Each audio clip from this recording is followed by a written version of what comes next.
আমাদের বাসায় দুজন ছোট বাচ্চা।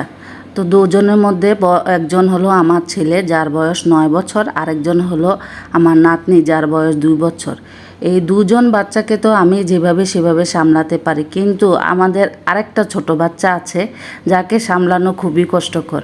আসসালামু আলাইকুম দর্শক, সবাই কেমন আছেন? আশা করি যে যেখানে আছেন আল্লাহর রহমতে ভালোই আছেন। আমিও আলহামদুলিল্লাহ আল্লাহর রহমতে ভালো আছি। তো আজকে আমাদের ঘরের সবচেয়ে ছোট বাচ্চাটার সাথে আপনাদেরকে পরিচয় করিয়ে দেব। সেই ছোট বাচ্চাটা হলো 55 বছর বয়সে আমার হাজব্যান্ড। উনি হয়ে গেছেন এখন সবার চেয়ে ছোট বাচ্চা। তো ওনার কিছু কথা আপনাদের সাথে আজকে বলবো, কারণ ওনাকে সবার ছোট বাচ্চা বলার কারণ হলো আমাদের ঘরে যে দুইটা ছোট বাচ্চা আছে ওদেরকে তো যেভাবে সেভাবে সামলিয়ে নিতে পারি, বকা দিতে পারি, ধমক দিতে পারি, কিছু বললে ওরা হয়তো শোনে। কিন্তু এই যে আমাদের সবচেয়ে ছোট বাচ্চাটা, ওনাকে তো কোনোভাবেই সামলানো যায় না। কিছু বললেও শুনতে চায় না, নিজে যা বুঝে তাই করে। আর পুরোটা ঘর এলোমেলো করে রাখে।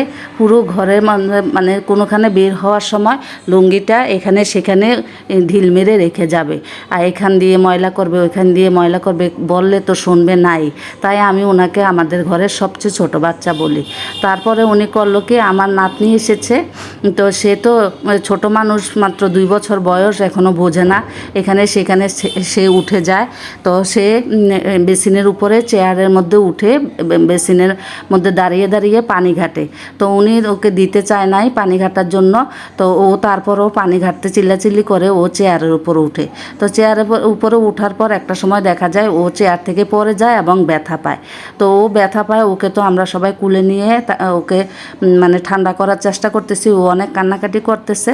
আর আমার হাজব্যান্ড করলো কিটা, উনি ওকে ধমকানো শুরু করেছে, চোখগুলা বড় বড় করে ওকে ধমকানো শুরু করলো। তো তখন আমি বললাম যে তুমি ওকে ধমকাচ্ছ কেন, ওকে বোঝে? কয় না, এইভাবে যদি ধমক না দিই তাহলে ও নাকি ভয় পাবে না, ধমক দিলে নাকি ভয় পাবে। আচ্ছা আপনারাই বলেন তো, 2 বছরের বাচ্চাটা কী বা বুঝে, কী বা করবে? তারপরে করলো কি তা, ও যখন একটু কান্নাকাটি থামালো, ওকে জোর করে এনে, ওকে আমরা দিতে চাই নাই, যে ও তো এমনিতেই ভয় পাইছে, পড়ে গেছে, ভয় পাইছে, তো ওকে তো দিতে চাই নাই। উনি কী করলেন, ওকে জোর করে এনে ওই চেয়ারটার মধ্যে আবার দাঁড়া করালেন। দাঁড়া করানোর পরে বললেন যে ওকে যদি আবার দাঁড়া করাই তাহলে ও ভয় পাবে, ও ইয়ে করবে না, ওকে বুঝাতে হবে। এই 2 বছরের বাচ্চাটা কী বুঝবে, কী বুঝবে বলেন? তো উনি ওকে উঠালো। তারপর ও তো আবার চেয়ারের মধ্যে উঠে ও তো খেলা শুরু করছে, ও তো আর বুঝতেছে না। তারপরে আমি বললাম যে ও যে 2 বছরের বাচ্চা, ওর চেয়ে সবচেয়ে ছোটো বাচ্চা তো তুমি, কারণ ও তো ও কি বুঝতেছে? ওকে নাকি বুঝাতে হবে। ও কি বুঝবে? ও তো বোঝার মতো এখনও বয়স হয় নাই। তাহলে ওকে নিয়ে ওকে উনি বুঝাইতে যায়। তারপরে ও যেটাই করে ওটার মধ্যে দোষ ধরবে, হয়তো ছেলের দোষ ধরবে, নাইলে আমাদের মেয়েদের পিছনে লেগে থাকবে, নাইলে ছেলের পিছনে লেগে থাকবে।